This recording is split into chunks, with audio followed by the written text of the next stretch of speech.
Today the topic for our discussion is going to be a data loading. Okay, in order to understand the data load, today we will try to create one new database. I will try one new database, one schema, and one file format, one table, and we will try to load data into the table using one of the file from web UI. Okay. Before that, we need to understand what is mean by data loading. Based on our previous sessions, most of the people might have understood that data loading is loading data from files to table. Okay, you can load. There are a different types of loading the data into Snowflake. One comes to from web UI, you can load the data. Similarly, there are different types of loading. It could be like a bulk load and continuous load. Okay, first let me explain you. In order to recollect you back, let me explain you the what do you mean by data loading and different file formats that supports in terms of data loading. Okay, so so we all know that the concept for today's discussion is data loading. Data loading comes into here. The objective is to move the data from files to table. We have the here we have input. Here our process is going to be we have input as a we're taking input as a file, and the output is going to be a data load. Data present in file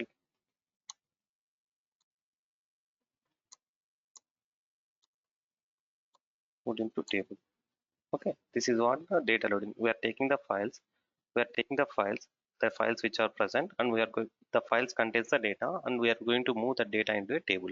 Okay, in Snowflake, there are 6 different types of file formats which Snowflake supports. Okay, so we have 3 different types of data, like structured, unstructured, semi-structured.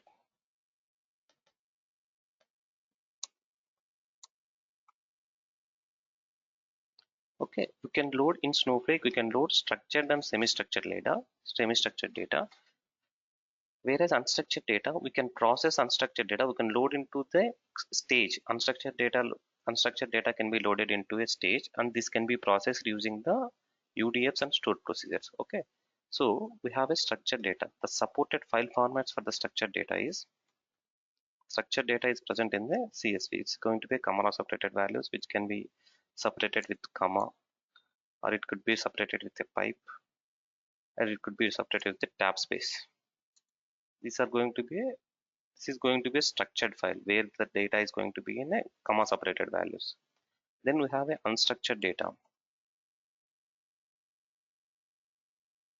We have unstructured data. There are 5 different types of unstructured file formats which are supported by a Snowflake, like Parquet, Avro, ORC, XML, and JSON.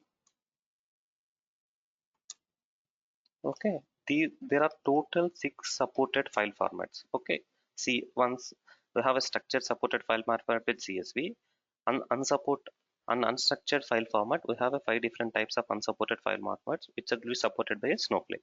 Okay, so we can load all these kind of files. We can load into Snowflake. We can load CSV files. We can load Parquet files, Avro, ORC, XML, and JSON files. All these different file formats we can be loaded into the Snowflake.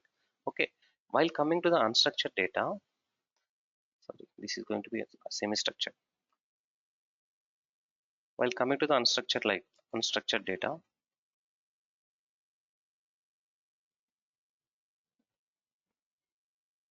we can load into stage, and this can be processed externally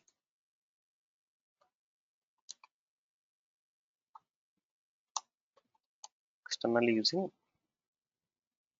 user defined functions or stored procedures. Okay, so we have 3 different types of file, right? 3 different types of data, like structured, semi-structured, and unstructured. We can load structured and semi-structured into Snowflake. The structured data type the structured file format is going to be a CSV. Okay, semi-structured going to be, these are the 5 different file formats which are belongs to a semi-structured. Totally these 6 file formats is going to be supported by a Snowflake, in which we can load these 6 different file formats into Snowflake. Okay, before loading data, before loading the file into a Snowflake, data which is present in the file, before loading the data into a Snowflake, we require we need to place those files in a particular specified space, right, which is known as a stage. Okay, so we need to understand what do you mean by a stage. Stage is nothing but a Snowflake refers stage as a place where files are kept which are to be loaded into Snowflake.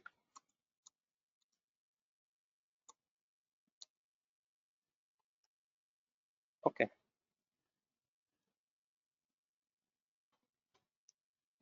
we need to hope everyone is able to follow, right? The objective of today class is to load the data into a table. Okay, the before loading the data into table, we need to know what kind of data it is. There Snowflake supports 6 different types of file formats. Okay, which is structured CSV, it is going to support in sub semi structured Parquet, Avro, ORC, XML and JSON. These are the 5 different file formats which Snowflake supports.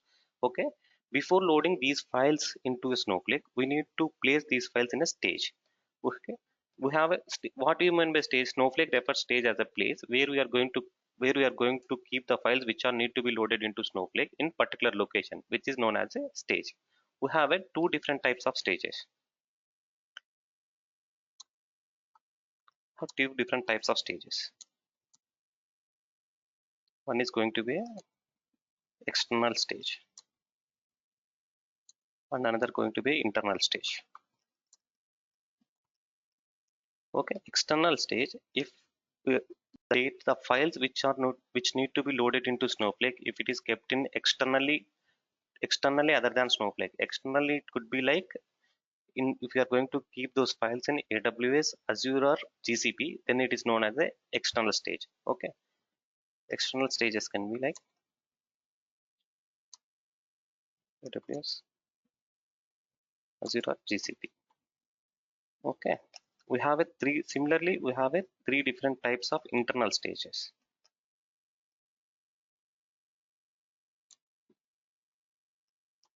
Have three different types of internal stage which are named as a user stage, table stage, and another is going to be named internal stage. So these are the locations where we are going to keep the files before loading the data into Snowflake. We can keep the files externally in any of the cloud partner, or we can keep the files internally. So we need to understand what do you mean by a user stage, table stage and named stage. If you are going to keep the file, see, user stage and table stage is automatic. Whenever a user is created in Snowflake, automatically user stage is created. Whenever a table is created in Snowflake, automatically table stage is created. So named internal stage we need to create explicitly. Stages is nothing but a location where we are going to deploy all the files before loading the files into Snowflake database. Okay, so here we can see that we have a user stage. User stage is explicitly for specific user.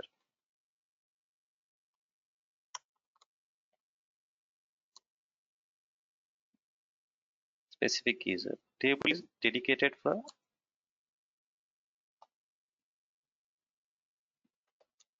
dedicated for so whatever that files that are going to place in user stage,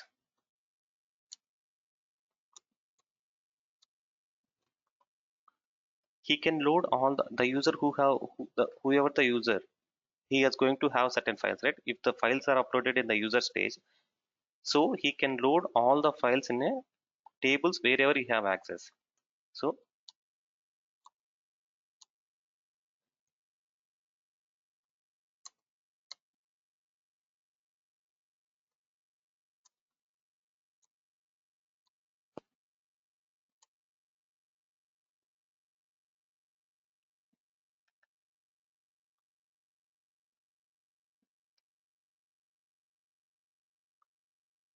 so table can be loaded into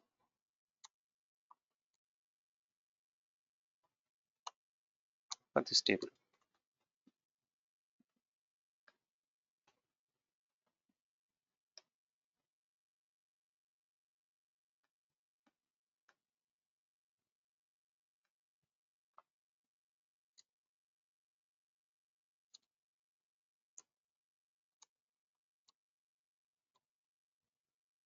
So I will explain you clearly what do you mean by user table. And we have an internal named stage.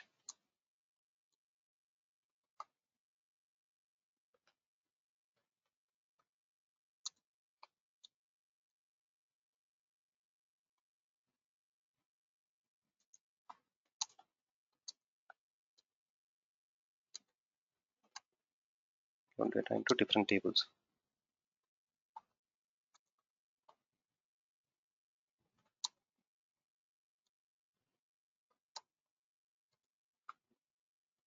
So you are able to get right. So we have a three different internal stages. One is going to be user stage, table stage, and named internal stage. User stage here, actually in user stage what happens is whatever the files that you are going to load into the user stage, these tables can be loaded into different tables. If you user, let us consider this is a user space. We have a file A, file B, file C.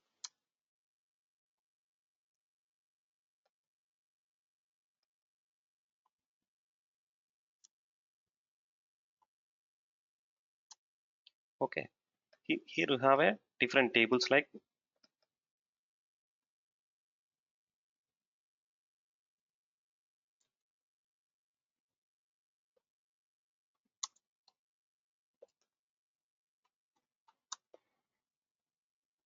so if user feel that there is a requirement to load all these three files ABC, he can load all these three files into table X. If he feels that user feels that table A need to be loaded in a table Y, if there should be a precondition that he need to have a ownership or privileges to load these files into different tables. Okay, so from user stage he can load that use from user stage he can load the files, he can process the files to load data into different tables. Whereas coming to the table stage, let us consider here we have a table A.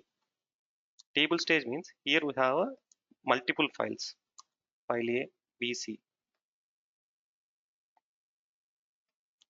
So all these files need to be loaded into this particular table only. We cannot load into a different table. This is known as a table stage. It is dedicated, the table stage is dedicated for one particular table where all the files attached to this table must be loaded into this table.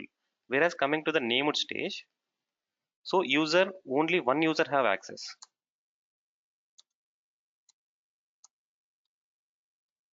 to this user stage. Okay, whoever the user who had logged in, his user space is dedicated for this user. Only he can access these files and he can load these files into these particular tables. Okay, whereas here who have ownership,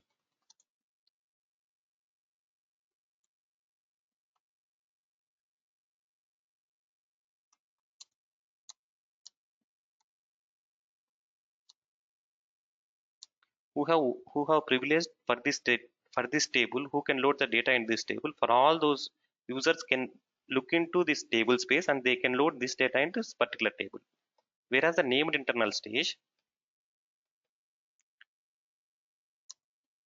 all users having access can view files present in named stage, and they can load the data into multiple tables. Hope everyone is able to understand what are the different types of stages internally. We have three different types of stages: user stage, table stage, and named internal stage. User stage, okay, only you, it's very private to the user. Whoever the user had logged into the particular environment, only he had dedicated space. All the files, it's like a private space. All the users whoever had logged in, he can access those files and he can load those files into different tables based on the requirement. Whereas the table stage, we are going to attach the files to a particular table, and those who have access to this particular table can load the data into from table stages particular table. We have another named as the internal name stage where different users can access the different files present in the named internal stage, and they can load into multiple different tables based on the requirement. Okay, hope everyone is able to understand what do you mean by stage and different types of stages. Stage is nothing but a temporary location of files which need to be loaded into a Snowflake database. Okay, and stage, we have two different types of stages like internal stage and external stage. External stage is nothing but where it is external to Snowflake. It could be like any of the organization maintained cloud, AWS, GCP, and Azure, where the files will be situated there, and we need to pick that files and process, and we need to be loaded into a Snowflake database. Whereas internal, it is particularly dedicated to the Snowflake. Whoever the user is who have access to the Snowflake has a user stage where he can load his files to the user stage and he can load into multiple tables. There is another stage which is known as a table stage where the attached file dedicated to the table need to be loaded into particular table. Okay, and coming to the named internal stage, whoever have access to that particular internal stage can access the view the files and can be loaded into multiple tables based on the requirement. Okay, any doubts coming to internal stages, different types of internal stages?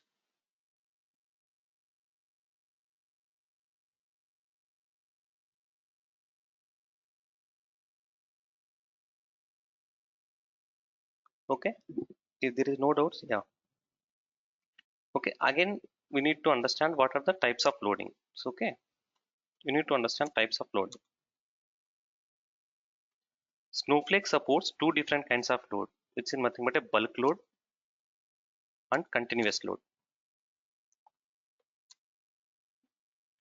So let us consider that we have a historical data which resides in a particular database, and we are moving the data into a Snowflake. Okay.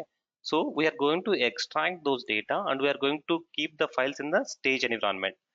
Then at a time we are going to load all this historical data into a Snowflake, which is known as a bulk load.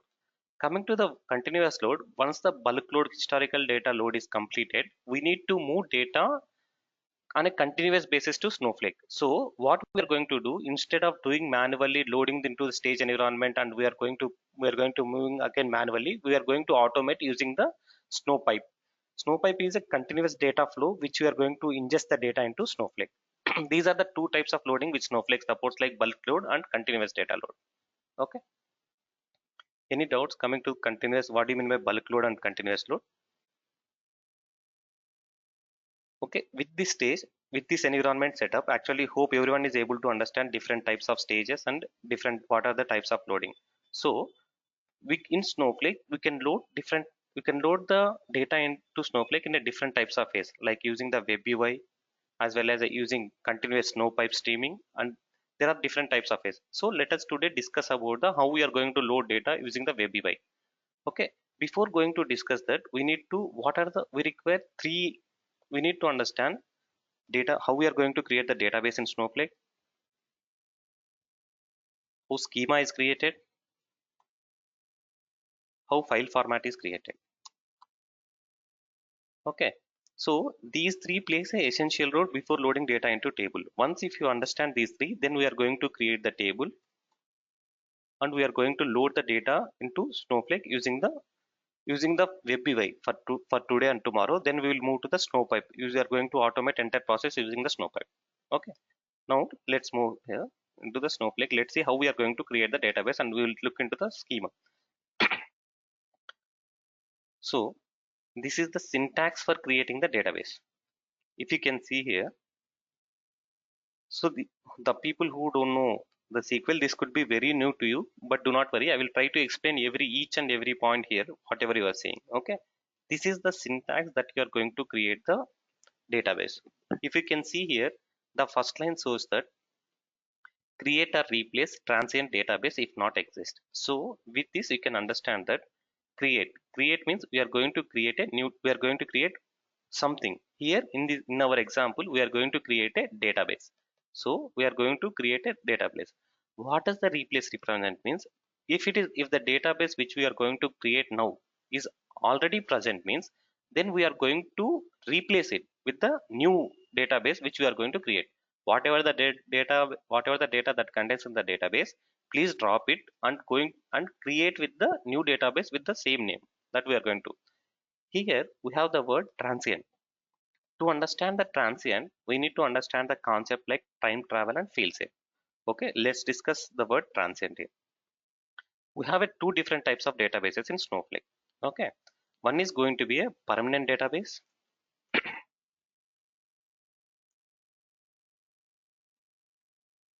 Permanent and transient. The major difference between the permanent and transient database is transient does not support failsafe, no failsafes, whereas we have a failsafe. So we need to understand what do you mean by a failsafe. To understand failsafe, we need to understand time travel. Okay, so the word time travel indicates that traveling in time. Okay, let us consider we have the maximum days that the time travel can be set is 90 days. Okay, this 90 days will be start from enterprise edition. So we need to understand what do you mean by time travel.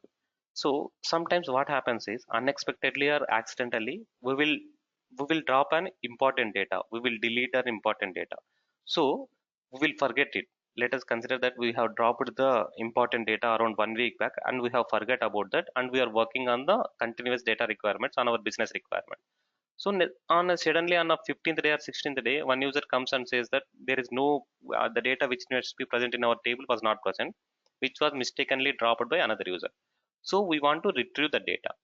So retrieve the data means it can be taken care using the time travel. Time travel means traveling back into time, traveling back into particular time, and we are going to retrieve the data. This can be done up to a period of 90 days. Okay, the default value for the time travel is going to set. We are going to set the default value is going to be 1 day, and we need to modify till based on our requirement. Admins will modify as per the business requirement. Admins will change to a maximum of 90 days. Okay, so let us consider we have dropped the data on first day. Okay, till 90 days, until the 90th day we can retrieve the data. So 90 days got completed. So till we require data, there is another option known as a fail safe, which will be maximum period of the fail safe can be the fail safe is going to be 7 days. So we need to reach a Snowflake support guys, and we need to raise a request that the data which is essential for our business had got deleted or dropped on this particular point of time. We need to retrieve the data. So if it is till 97, if it is till 7 days, 90 plus 7 is going to be a 97. Maximum of failsafe cannot be like we cannot change the value of failsafe by 231.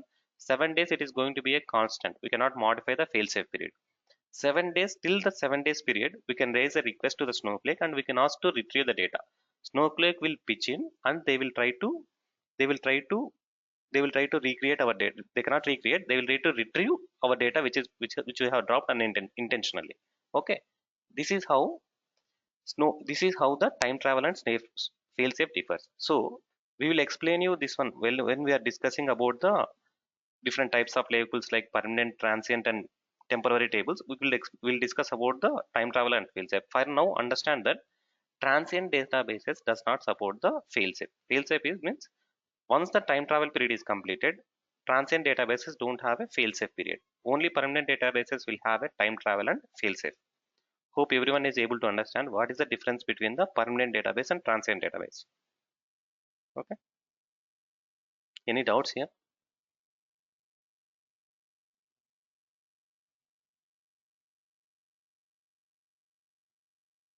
Yeah. Moving on. If you can see it, hope everyone understood this transient. Transient data means it doesn't have a support for the fail safe. It has only for time travel. Okay. So what can be done with the databases?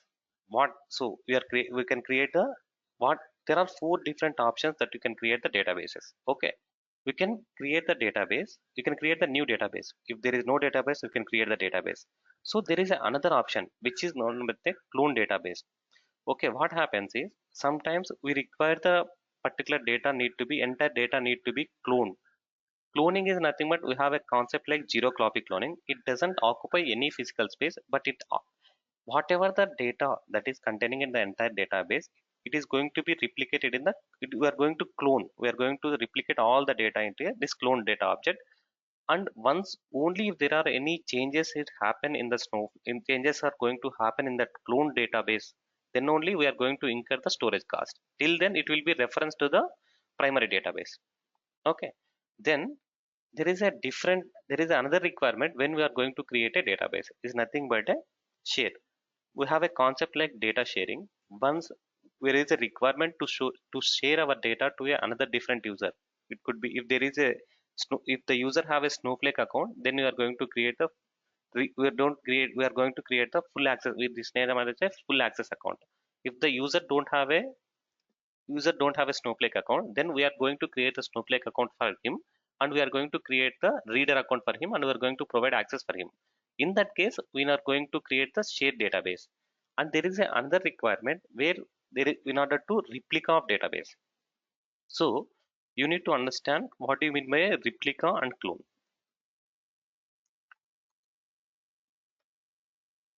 So in case of data replication, entire physical data is copied.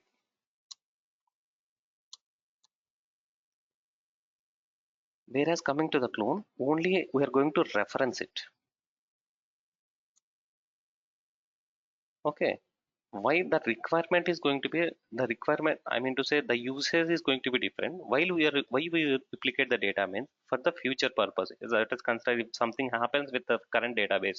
So in order to avoid any future future I mean to say future disadvantages, then we are going to replicate the entire database. Whereas the clone, we are not going to copy the data physically, just you are going to refer to the primary database, and once we can modify this clone database, it does not affect the primary database. Okay, but whatever the primary database data changes, that need to be moved again into the secondary database. Replica databases is known as the secondary databases. Okay, which have the same data, which must be have the same data which is present in the primary database. Okay, whereas the clone database, it doesn't be like that. In the first time when we clone it, we are going to have a similar data, then we can do modifications, on the cloned object. Hope everyone is able to understand between difference between the replica and clone. Replica means we are going to replicate everything. That is considered we have a few inserts in the primary database, then the inserts must be happen into the secondary database as well. Whereas the clone, just initially we will clone the entire data, we will make the database similar, and we can work independently on this cloned object. Whatever the changes that we perform on the primary database will not be impacted on the clone database object. Okay, this is the difference between the replica and clone. Hope everyone is able to understand what do you mean by clone database. So here we are going to clone. In the when coming to the time travel, if you can see here, we can be achieved using the at particular point. You have the two keywords like at or before. So we are going to see how the data looks like at particular point or before that particular point. We are going to clone in that particular point of time, or else before that particular point of time, how the data looks like, we are going to provide it, and we are going to create the same. We are going to create the clone. This can be done, time travel or clone can be done in a using the particular time step. What is how the data look like at this particular time period. We are going to clone entire data, or we are going to give the time difference. Time set is going to be here, we are going to mention it seconds. Okay, so if you can see n into n, like 60 into 60, you are going to mention like minus 600. How the data looks like minus 600 before 600 seconds back. Then we are going to copy entire data. Okay, we are going to use like minus 1800. We are going to copy based on the, this is going to be an offset. Based on this particular offset value, based on this particular number of seconds before how the data looks like, we are going to clone entire data. Or else, before executing any of the statement id, for every query that we execute in Snowflake, we have one query id. So before executing that query id, how the data looks like, we are going to copy entire that particular data into our Snowflake. So if everyone is able to follow, we are going to create or replace if the database exists or doesn't exist. If the database exists, then we are going to replace that database with the current database which we are going to create. We have two different types of databases, which is going to be a permanent database and transient database. Transient database doesn't support the failsafe, whereas the permanent database supports the failsafe. Okay, then coming to the clone. So everyone is able to understand the difference between the clone and replica. So clone is nothing but a copy. You are going to create an initial copy. Then whatever the changes that require changes performed in the primary database, we are not going to secondary database not going to get impacted. Okay. Whereas in the secondary database, if we are going to create whatever the changes that we make in the primary database need to be modified in the secondary database as well. Okay. Yes. Someone is asking some question, right? Any doubt? Nazrin, you're asking something, right? You have unmuted and speaking something.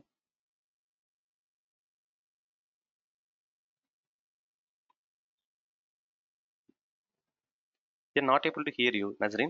If you have some doubt, you have unmuted yourself. Can you please mute if you don't have any doubt? Yeah. So this is, if you can see here, there is a one parameter known as a data retention time in days. So this is the parameter where we are going to set up the time travel period. The default is going to be a 1 day for enterprise edition.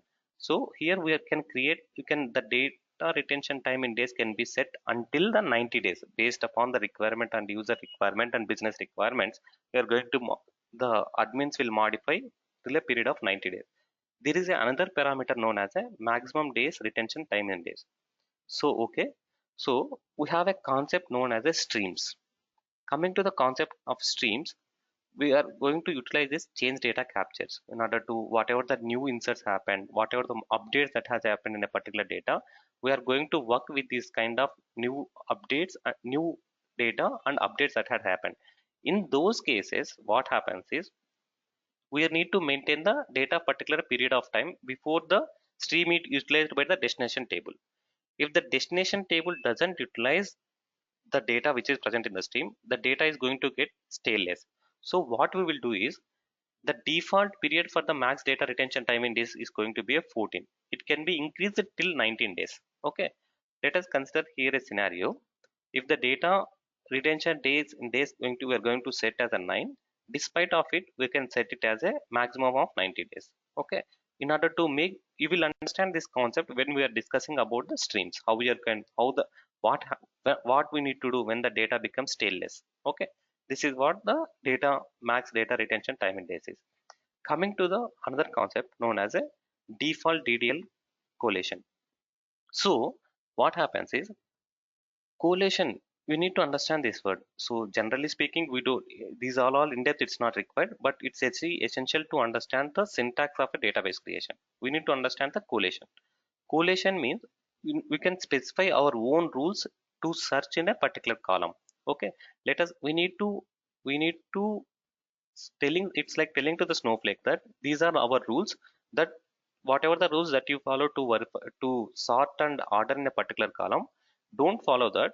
Whatever the rules we specify, follow that. We are going to, that rules could be like local, that is the language that, so the language that we are going to insert in this particular column is not an English, it could be like DE, you can indicate it as a DE as a Dutch. You can increase, so case sensitivity, treat as a initial case sensitivity I and capital A as the same, or else I and capital, we can specify our own rules to perform the filter. Okay.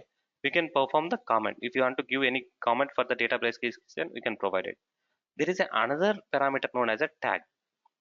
So whatever the objects that we can, tag is a account level parameter where you can, for all the database objects, every database object which we can create, we can provide a tag.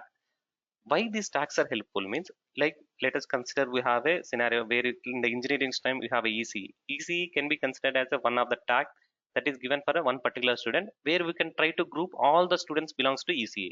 Similarly CSE IT, like that. So we are going to provide one tag for particular important resource as a one tag.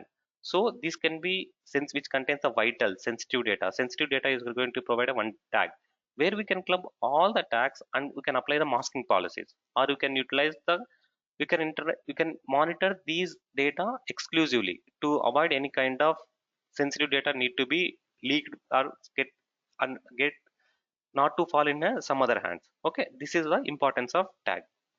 This is the syntax of the create database creation. Hope any doubt here? So if there is no any doubts,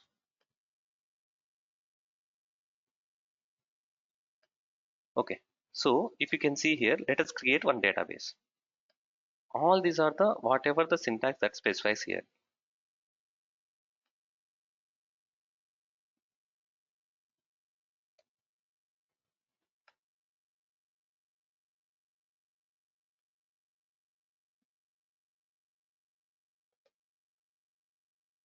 So whatever in these square braces, it's all optional.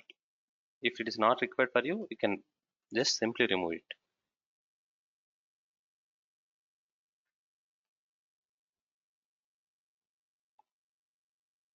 So all these are optional. We don't require as of now. You don't require, but it is very essential and important to understand what all this exclusively every parameter is. Okay. In interview, if someone if you are going to have an experience of around 6 to 7 years, that question would be like, what do you mean by a collation?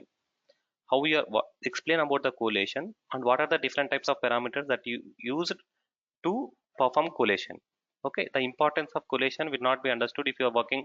Let us consider you have working with a Chinese, I mean to say, if you're working with a Chinese client, this correlation comes into picture then only. Usually lot of people who works with the US clients and UK clients doesn't bother about the correlation. Most of people will not know till there is a requirement necessity. When you work with a European, Dutch or French or language is to be stored in databases, then we will understand the correlation. Okay, so these are all optional parameters. It's not required as of now.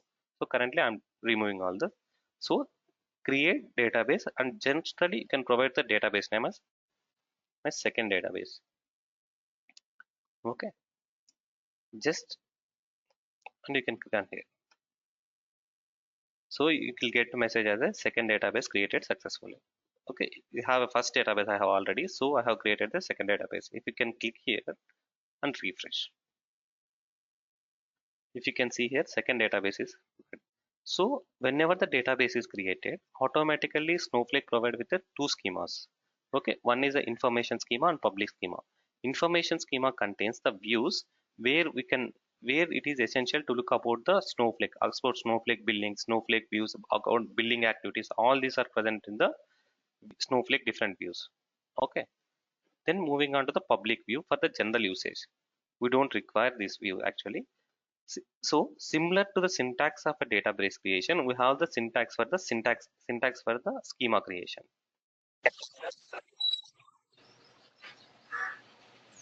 If you can see here, this is the syntax for the schema creation. It is going to be a very similar. Here in, as the databases have a transient databases, as the databases have a transient and permanent databases, we have the schemas for the, we have a schemas for the transient as well as a permanent schema. This is also same. Transient schema doesn't support the failsafe. It will support only the time travel features. Okay. So one word which add which have an additional added word is with the but with access. If you can see, if you can try to compare database creation and schemas creation, we will look very similar. So let me remove this. This is from the how we are going to create the database from the share. This is the syntax how we are going to create database from the share and replication of the database. This is going to be, for timing I am removing this. If you can compare the database and schema creation, it will be moreover similar. Okay, you are going to have the clone object, maximum data retention days, data retention time in days, maximum data retention times, default collation. All these are going to be same.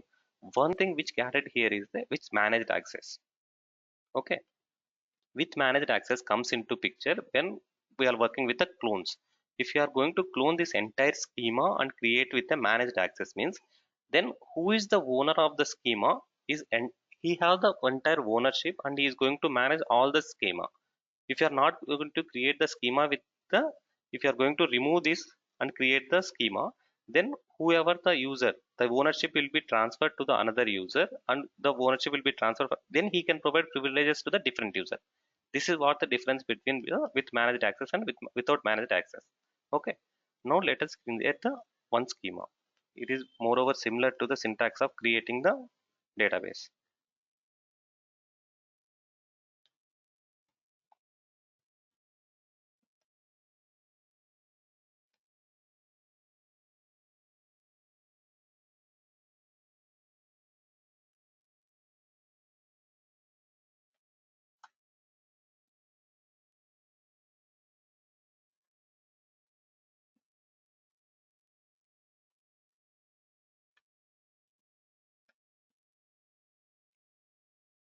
Just click here and refresh it.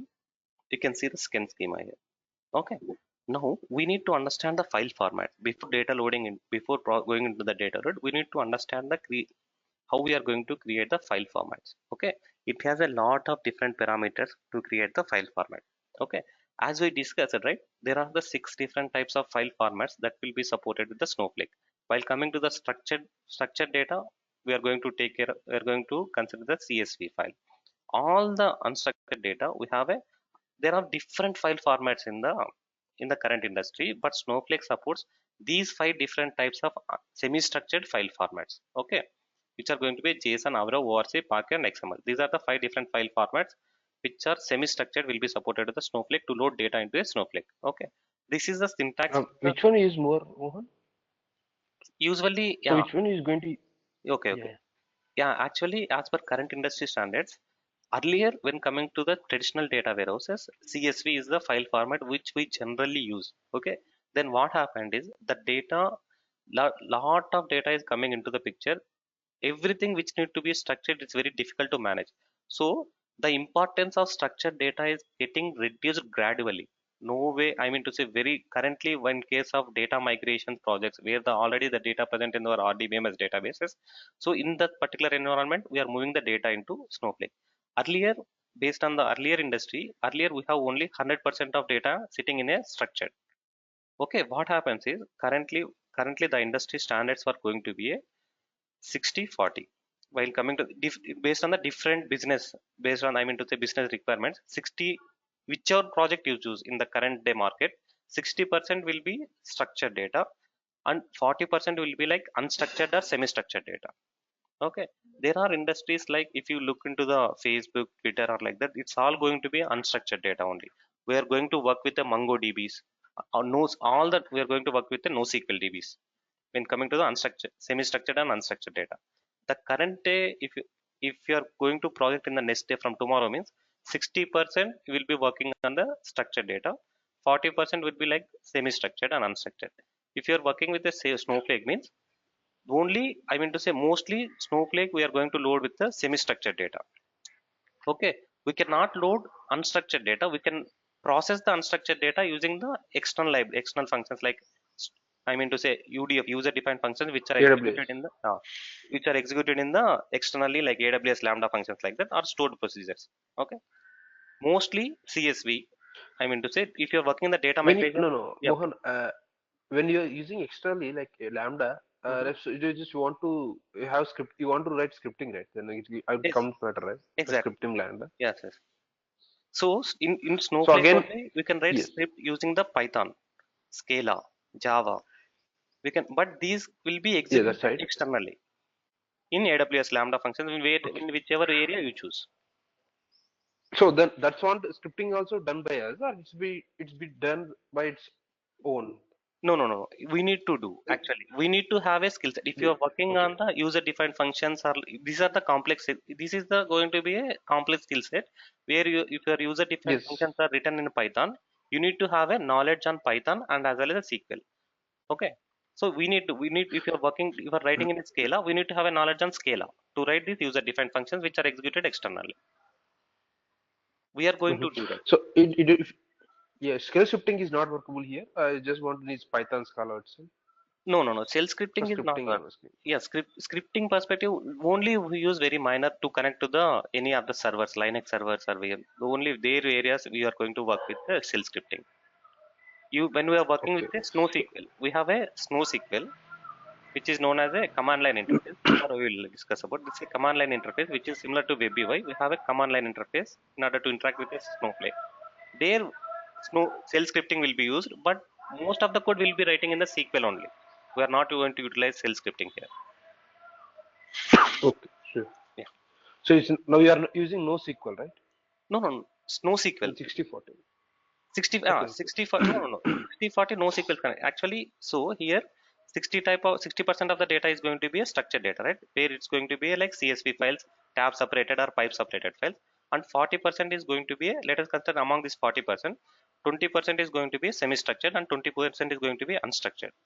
These 20% of the semi-structured data we will load into Snowflake. There is a one column known as a variant which can store up to 16 MB of data in one column, one field. Okay, we are going to load this semi-structured data into this variant column and we are going to process it. Whereas this unstructured data we are going to keep in the stage environment only. We have a different types of files like scoped URL. There are four different types of files like scoped URL. Based on this URL we are going to we are going to fetch this file. We are going to write the code in the Python, right? We are going to give a location to fetch this particular 20% of the data which is present in the stage, and we are going to process it in a external libraries like Lambda. Okay, we are not Okay. going to load this 20% of the unstructured data into Snowflake. Just we are going to keep it in a stage and we are going to process externally. We are going to make it structured and then those results will be loaded into the Snowflake. Okay. That's how it happens. We have like, usually we have like a stage tables.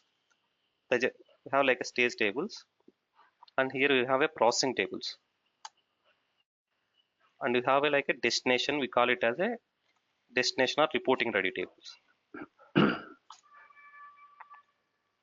So what happens is you have a whatever the data that can be loaded, it could be structured and semi-structured will be loaded. So we are going to fetch 80% of the data here, and 20% is going to reside in the Snowflake, right? In the snow stage environment. So while processing the tables, we are going to process these 80% tables and load this data.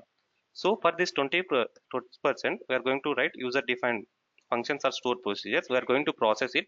We are going to convert into the, see, I mean to say convert into a structured, and we are going to lead this 20% data into destination tables using UDF and stored procedures. Okay, which covers to the 100%. If you don't mind, can you show me the structured and unstructured data? That's like examples, Mohan. If you have examples, can you show it? Yeah, Otherwise, sure. just Yeah, no, okay. no, yeah, no, no, brothers. If you pick up the JSON file, unstructured is going to be a audios and videos going to be unstructured file. JSON files, if you have noticed that you Okay. can be, yeah, this is how the JSON looks like. It's exactly similar. JSON looks like. Key, it's a combination of key value pairs. So here we have a unique key, but values can be, keys must be always unique. Okay, these are the examples of, if you look into the any XML file, one second, if you, I will show you the XML file exactly.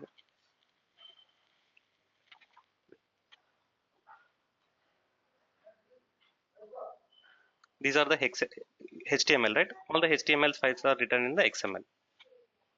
Okay, these are the XML. If you can see here, these are the The XML whole file. Whole. Take whole these. page is XML. Yes, yes, yes. HTML, which will be written, you can write in the XML as well. Okay. Okay. Where the Okay. data will be look very similar to like this. Okay. So we will pick one example for JSON analysis. How we are going to say, actually, we have this example, right? Somewhere I have shown you.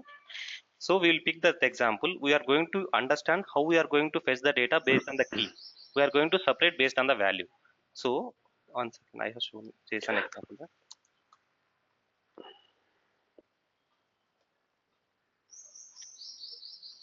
So it is considered we are getting the JSON files like this, name like this, right? So here we are going, what you are going to understand is we are going to pass name into one name as a, we are going to understand, we are going to give as a column A, column B, name and value. We are going to fetch the key and we are going to pass the value. We are going to fetch the key and pass the value.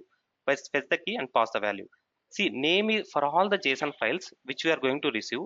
We are going to have a same common. It depends upon the configurations. We are going to have a same name, age, car. We are going to have a. We are going to get these JSON files for different users, right? So name is, we are going to make it name as a column, and we are going to fetch the values. Then we are going to store under name, John. Age as a one column, and we are going to store under age. Car as one column, and we are going to, we don't have any value, so we are going to store it as a null. Likewise, we are going to extract the data from the semi-structured file, and we are going to store in a Snowflake. Okay. Okay. These JSON will be stored as is before processing. Then we will try to process it, and we will fetch the details from the key value pair. This is going to be value. Keys are going to be unique for all the files. So for all, from all the files, we are going to name, value is going to be different, name is going to be same. So name is going to be a column header and values are going to different, so we are going to fetch values and we are going to store into database. This is how we are going to do it. Okay. Okay. Okay. That's fine. Yeah, we will process, we'll take one example and we'll process it. Before that, yeah, we need Okay. to understand the, thank you, we need to understand the file formats. Okay, these are the, we need to create and replace the, we are going to create, we need to create a one file for particular file format. This file format is going to, what is the file, in order to make us the Snowflake understand what is the file format, the load which is happening, whatever the file that we are going to load into Snowflake, what is the file, in which format it contains, whether it contains the CSV, JSON, arrow, we are going to tell Snowflake this is the file format that the file contains. Okay, now we can choose either whatever the file format that we choose. Okay, these are all, with all these are all the optional parameters. Let's discuss one by one, it won't take much time. Yeah, we'll try to complete in 5 minutes. Okay. Yeah, whether the file which is loading, whether the file that we are loading, whether it is compressed or uncompressed. If it is a compressed, then what is the type of compression? It is a gunzip compression. These are the different types of compression techniques that we have. Okay, whether what kind of compression it has. If it don't have any compression, it don't have any compress, then we are going to define it as a none. Okay, then what is the record delimiter and field delimiter? Field delimiter means what is the differentiation? Let us consider, we have an examples like, let us consider this as it's a tab separated file. Okay, this is the, so field delimiter is going to be a tab. Okay, and the record delimiter, if you can see correct entire one, what is that at the end? We have a slash n. I mean, it is fetching to the new line, right? Excuse. So this is going to be a record delimiter, and this is slash tab is going to be, this is a tab separated file. Slash tab is going to be a field delimiter. Slash n is going to be a record delimiter. Okay, these are the two fields. Okay, file extension. So when we are unloading the data from database to any external location, what is the file extension? Whether we need to have a .csv, .text, what is that file extension that file must have? We are going to specify it. Whether we need to parse the header. So whether header contains any data. If it is a header, we are going to give it as a skip header. If it is not going to header, we are going to parse header is going to be set as a true. Okay, if next there is a field like skip blank lines. If you are going to enable this, if you are going to enable true, it will skip the blank lines which is present in the data. Else if you set it as a false, if the if the record contains the blank line here, let us consider here you have a blank line, then the error is going to generate it, it has a blank line.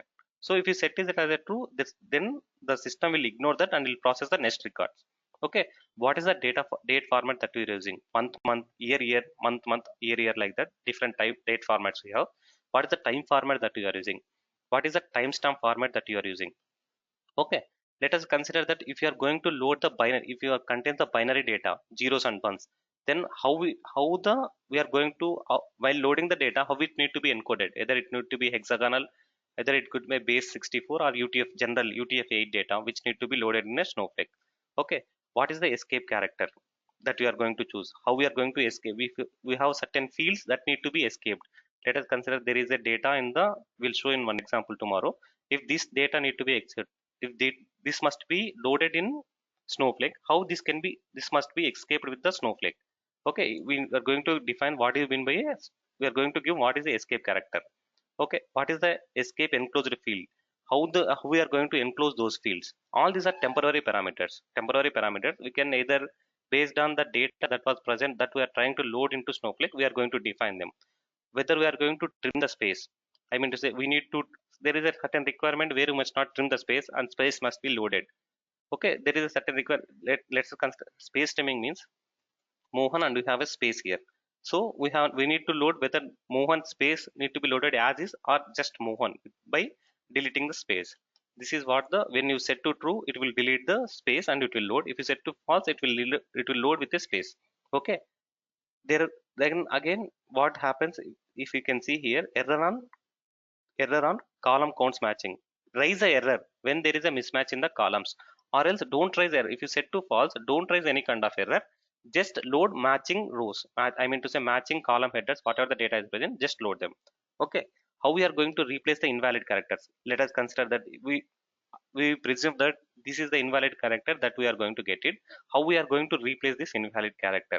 Okay, empty. So there are certain fields where empty fields are, we are going to receive the data which contains the data with the empty fields. So if there are empty fields are present, whether we need to make the values as a null value or else we need to load it as a string.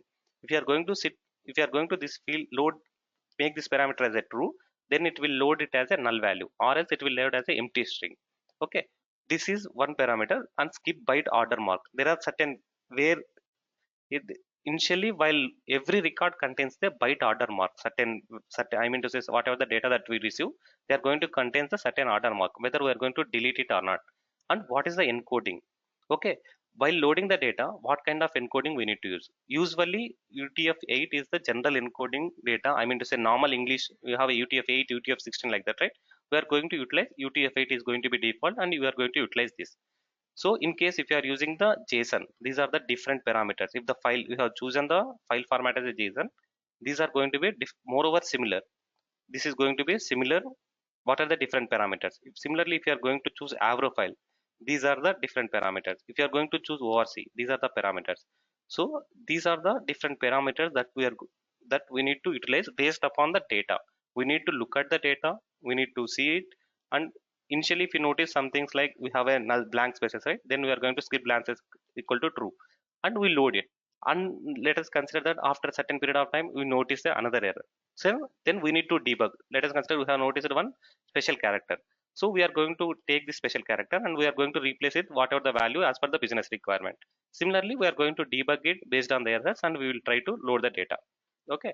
Tomorrow we will try to load the data in. We are going to create one table. We will try to load the data without any error and data with errors, and we will try to resolve how we'll try to look at how to resolve those errors. Okay. This is what the today we have discussed about the database syntax, syntax for schema creation, syntax for file format creation. Tomorrow we will discuss about the tomorrow we will discuss on how to create the how to create one particular table, and we will try to load. There are different types of tables. Like tomorrow we'll discuss creation of table and different types of tables. Like we have a external table, permanent, internal, sorry, temporary, transient, temporary, transient, iceberg tables, dynamic tables. These are directory tables. These are the different types of tables. Tomorrow we will discuss permanent, temporary, transient tables. As the sessions proceeds, I mean to say in future we will discuss about the iceberg, dynamic and directory tables. Okay. Tomorrow we will try to load one from the web UI. We will try to load tomorrow, and day after tomorrow we will discuss about the Snowflake. We will try to create the storage integration update, and we will try to create a trusted relationship with AWS. So okay, I will going to create one trial account with AWS, and we are going to create a trusted relationship, and we will try to load one data file using the AWS. Yeah. If there is